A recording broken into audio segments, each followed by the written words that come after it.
तो भाई लोग, आज हम बात करने वाले हैं लुक किस्म के चैप्टर नंबर 113 के बारे में। तो अगर आप मेरे चैनल पे पहली बार आए हो तो इसको जल्दी से सब्सक्राइब कर लो ताकि आगे आने वाली वीडियोस आप मिस ना कर सको। तो पिछले एपिसोड में हमने देखा था जो हमारा मोटा वाला डैनियल था उसको बहुत ज्यादा भूख लग रही होती है ट्रेनिंग करने के दौरान, लेकिन जो वो केला खा रहा होता है वास्को उससे वो केला छीन लेता है और इस वजह से हमारा जो मोटा वाला डैनियल होता है वो अपना होश खो बैठता है और पागल हो जाता है और वास्को के ऊपर हमला कर देता है। तो अभी हम देखते हैं जो हमारा वास्को होता है वो भी फाइटिंग पोजीशन में आ जाता है, क्योंकि यार जो डैनियल ने उसके पंच मारा होता है ना वो कोई ऐसा वैसा पंच नहीं होता। वास्को हैरान होकर कहता है, हे डैनियल तुम रिलैक्स हो जाओ। लेकिन जो डैनियल होता है वो रोते रोते वास्को को कह रहा होता है, मुझे वो केला वापस कर दो।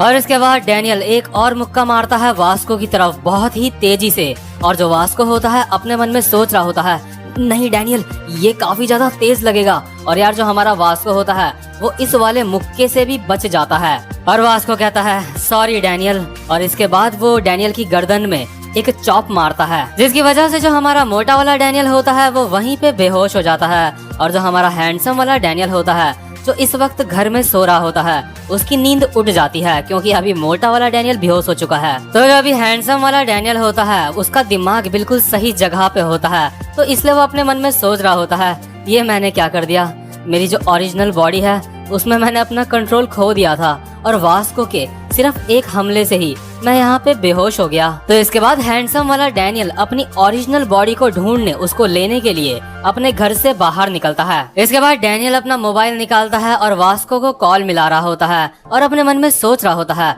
आखिर मैं कॉल करके वास्को को बोलूंगा क्या। लेकिन तभी हम देखते हैं जो हैंडसम वाला डैनियल होता है उसकी आंखों के सामने अंधेरा छाने लगता है, और ऐसा क्यों हो रहा होता है आपको थोड़ी देर में पता चल जाएगा। हम देखते हैं जो वास्को होता है उसकी आंखों से आंसू आ रहे होते हैं और वो मोटे वाले डैनियल को जबरदस्ती उठा रहा होता है। वो उसके मुंह में केला देके कह रहा होता है, हे डैनियल प्लीज उठ जाओ, प्लीज डैनियल मुझे माफ कर दो, तुम ये केला खा सकते हो। और हम देखते हैं वास्को ने डैनियल के मुंह में अपना केला दे रखा होता है और डैनियल की आंखें हल्की हल्की खुल चुकी होती हैं। और हाँ, अपने केले से मतलब कुछ गलत मत समझ लेना। इसके बाद जो मोटा वाला डैनियल होता है अपने मन में सोच रहा होता है, वास्को इसने मुझे उठा दिया, इस बार जो मेरी दूसरी बॉडी है वो सड़क में बेहोश हुई है। और यार जैसे ही मोटा वाला डैनियल उठता है वो वास्को को कहता है, वास्को तुम्हें मुझे उठाना नहीं। और जैसे ही ये कहता है तो वैसे ही हमारा मोटा वाला डैनियल दोबारा से बेहोश होने लगता है। बेहोश होते होते मोटा वाला डैनियल अपने मन में सोच रहा होता है,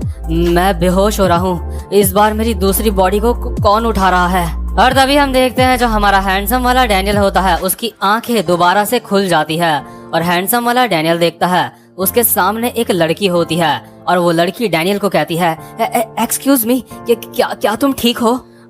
मुझे माफ करना, लेकिन तुम अचानक से यहाँ पे बेहोश हो गए थे। डैनियल अपने मन में सोच रहा होता है, आखिर ये कौन है, कि क्या मेरे अगल बगल कोई था? मुझे तो इस बात का ध्यान नहीं है। ये जरूर काफी ज्यादा चौंक गई होगी, मुझे इसको थैंक्स कहना चाहिए। और यार असल में ये कोई लड़की ऐसी वैसी नहीं है कि जो अगल बगल से गुजर रही होगी। असल में ये लड़की डैनियल का पीछा कर रही थी, क्योंकि ये लड़की है गंगनम लैंडलॉर्ड का फीमेल वर्जन और इसको डैनियल काफी ज्यादा पसंद है। इसके बाद डैनियल इस लड़की को कहता है, मैं ठीक हूँ, तुम्हारा बहुत बहुत शुक्रिया। इसके बाद ये लड़की डैनियल के कपड़े साफ करने के लिए उसके कपड़ों में हाथ लगाती है और अचानक से उछल के साइड में बैठ जाती है और कहती है, सॉरी मुझे माफ करना तुम्हें टच करने के लिए। मुझे लगता है मुझे ऐसा नहीं करना चाहिए था, मुझे माफ कर दो। डैनियल अपने मन में सोच रहा होता है, मुझे लगता है ये लड़की काफी ज्यादा शर्मीली किस्म की है। इसके बाद डैनियल इस लड़की को कहता है, हे प्लीज तुम सॉरी मत कहो, मेरी हेल्प करने के लिए तुम्हारा बहुत बहुत शुक्रिया। और यार ये लड़की ना, इसकी शक्ल देख के साफ साफ लग रहा होता है ये हवस की बहुत बड़ी पुजारन है। देखो यार वैसे मैं फेस से किसी को भी जज नहीं करता, लेकिन सच में ये वाली जो लड़की है ना वो गंगनम लैंडलॉर्ड की फीमेल वर्जन है। लेकिन तभी हम देखते हैं दूर से वास्को भागता हुआ आ रहा होता है और उसके कंधे में होता है मोटा वाला डैनियल। वास्को चिल्लाते चिल्लाते कह रहा होता है, हे डैनियल ये छोटा वाला डैनियल बेहोश हो गया है और 119 पे भी कॉल नहीं लग रहा है। और हमारा जो डैनियल होता है वो कहता है, वास्को वो 911 है, 119 नहीं। और अपने मन में डैनियल सोच रहा होता है, चलो शुक्र है ये वास्को है, क्योंकि अगर वास्को की जगह कोई और होता तो वो 911 को कॉल करके मोटे वाले डैनियल को हॉस्पिटल ले जाते और वहां पे उसका इलाज होता तो शायद जो हैंडसम वाला डैनियल है उसको कुछ दिक्कत हो सकती थी, शायद वो सड़क में दोबारा से बेहोश हो जाता। इसके बाद जो हमारा हैंडसम वाला डैनियल होता है वो अपना सर झुका के इस लड़की को कहता है, तुम्हारा बहुत बहुत शुक्रिया, अब मैं ठीक हूँ। और वहीं दूसरी तरफ जो हमारा वास्को होता है वो चिल्लाते हुए कह रहा होता है, मैंने इसको केला नहीं दिया और ये बेहोश हो गया। मुझे लगता है इसे मुझे माउथ टू माउथ CPR देना पड़ेगा। इसके बाद जो हमारा डैनियल होता है वो कहता है, रिलैक्स हो जाओ वास्को, रिलैक्स हो जाओ, उसे कुछ नहीं हुआ। और यार डैनियल इतनी अच्छी तरीके से बात करता है ना, इतनी रिलैक्स होके बात करता है, तो इसलिए ये जो लड़की होती है ये सारी की सारी बातें सुन के अपने मन में सोच रही होती है, ये सबसे अलग है, मुझे पता था ये भी मेरी ही तरह है। हाँ, हम दोनों एक दूसरे को बहुत ज्यादा प्यार करते हैं। और यार बल्कि हमारे डैनियल को तो कुछ पता ही नहीं होता, ये लड़की अपने ख्यालों की दुनिया में जी रही होती है। और हाँ, अगर आपके फ्रेंड सर्कल में ऐसी कोई पागल सी लड़की है तो उसको आप ये वीडियो शेयर कर सकते हो ताकि उसको पता चल सके कि वो दुनिया में अकेली नहीं है, दुनिया में ऐसी और भी लड़कियां मौजूद हैं। खैर मैं बस मजाक कर रहा हूँ। इसके बाद हम देखते हैं ये जो लड़की होती है हमें इसके बचपन का सीन दिखाया जाता है। ये लड़की एक लड़के को कहती है जिसका नाम होता है हैमिन। हे हैमिन, देखो इसे मैंने बनाया है, ये कैसा लग रहा है? मैंने ये रिंग रिबन से बनाई है, मैंने एक ऐसी रिंग तुम्हारे लिए भी बनाई है। इसके बाद जो हैमिन होता है वो कहता है, यहाँ से दफा हो जाओ। इसके बाद हैमिन के साथ वाला बंदा कहता है, हैमिन को हड्डी जैसी दिखने वाली लड़कियां बहुत ज्यादा पसंद करती हैं। इसके बाद हैमिन कहता है, नहीं ये हड्डी नहीं है, ये एक मरी हुई लड़की जैसी लग रही है, यहाँ से दफा हो जाओ हड्डी कहीं की, और आगे से मुझसे कभी भी बात मत करना। और यार ये जो लड़की होती है ना, पूरे बचपन से लेके अभी बड़े होने तक इसकी जिंदगी बहुत ही बेकार गुजरी होती है, इसकी जिंदगी अंधेरे में बीती होती है। हमें इस लड़की की स्कूल टाइम की मेमोरी दिखाई जाती है, जिस वक्त अगल बगल के लोग आपस में बात कर रहे होते हैं। ये लड़की इतनी ज्यादा उदास क्यों लग रही है?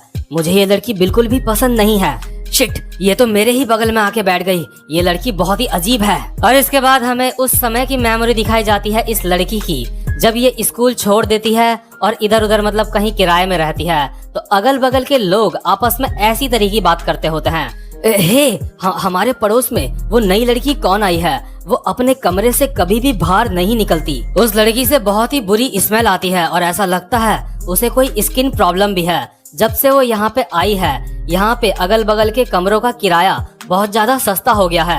और यार ये जो लड़की होती है अपने मन में सोच रही होती है, मुझसे कोई भी प्यार नहीं करता, मुझे पैदा ही नहीं होना चाहिए था, मैं बहुत ज्यादा अकेली हूँ। तो इसके बाद सीन शिफ्ट होता है और हम देखते हैं PTJ कंपनी का ऑफिस। हम देखते हैं वहाँ पे सुंदर वाली क्रिस्टल बैठी हुई होती है और हमारे डीजी से कह रही होती है, हे डीजी, आखिर तुम और डैड आपस में मिलके क्या खिचड़ी पका रहे हो? वो मुझे कभी भी कुछ भी नहीं बताते। इसके बाद डीजी कहता है, ऐसा इसलिए है क्योंकि तुम अपने डैड से कभी भी बात नहीं करती और ये बात मुझे बिल्कुल भी अच्छी नहीं लगती। इसके बाद हमारी जो क्रिस्टल होती है वो कहती है, खैर जो भी हो, तुम्हें बधाई हो, तुम PTJ के हेड बन चुके हो, तुम काफी खुश लग रहे हो। इसके बाद डीजी कहता है, मैं खुश नहीं हूँ। लेकिन तभी जो हमारी क्रिस्टल होती है वो कहती है, ओह तुम खुश इसलिए नहीं हो क्योंकि तुम्हारी वो जो क्रेजी फैन है उसकी वजह से, है ना? मैंने सुना है वो बहुत दिनों से यहाँ पे नहीं आई है। और यार सिर्फ उस क्रेजी फैन उस लड़की के बारे में सुन के ही ना, जो हमारा डीजी होता है उसकी रूह कांप जाती है, क्योंकि वो जो क्रेजी फैन होती है वो पागल लड़की होती है, वो वही लड़की होती है जो इस वक्त डैनियल के पीछे पड़ी होती है। जो डीजी होता है वो क्रिस्टल को कहता है, सिर्फ उसके बारे में सुन के ही मेरा शरीर कांप रहा है, वो कोई क्रेजी फैन नहीं है, वो उससे भी कुछ ज्यादा है। तो यार इसके बाद सीन शिफ्ट होता है और हम देखते हैं मोटे वाले डैनियल को, जो इस वक्त अपने स्टोर में होता है और बाहर बहुत ही ज्यादा जोरों से बारिश हो रही होती है और बिजलियां कड़क रही होती हैं। और जो मोटा वाला डैनियल होता है अभी अपने मन में सोच रहा होता है, मैंने बस अपने घर की चाबियां खो ही दी थी, लेकिन अच्छी बात यह है वो मुझे घर के बाहर ही मिल गई थी। अगर मैं वो चाबी खो देता तो मैं घर वापस ना जा पाता। और हम देखते हैं जो हमारा हैंडसम वाला डैनियल होता है वो अपने घर पे यानी अपने रूम पे अभी सो रहा होता है। लेकिन यार जो डैनियल होता है ना, वो अपने रूम का डोर लॉक करना भूल जाता है और हम देखते हैं वही फीमेल गंगनम लैंडलॉर्ड, वही लड़की दरवाजे से अंदर आ जाती है और डैनियल के ही बगल में बैठ जाती है और किसी भूत की तरह डैनियल को घूर रही होती है। तो भाई लोग, लड़का हो या लड़की, सुंदर हो या नहीं, सबसे अच्छे से बात करो, अच्छे से रहो। तो ये वाली वीडियो यहीं पे खत्म होती है। उम्मीद करता हूँ आज की वीडियो भी आपको पसंद आई हो। अगर आप चैनल पे पहली बार आए हो तो वीडियो को लाइक और चैनल को सब्सक्राइब जरूर से कर देना, ताकि मुझे आगे वीडियोस बनाने की मोटिवेशन मिलती रहे। तो अब मैं आपसे मिलता हूँ अपनी नेक्स्ट वीडियो में, तब तक के लिए गुड बाय।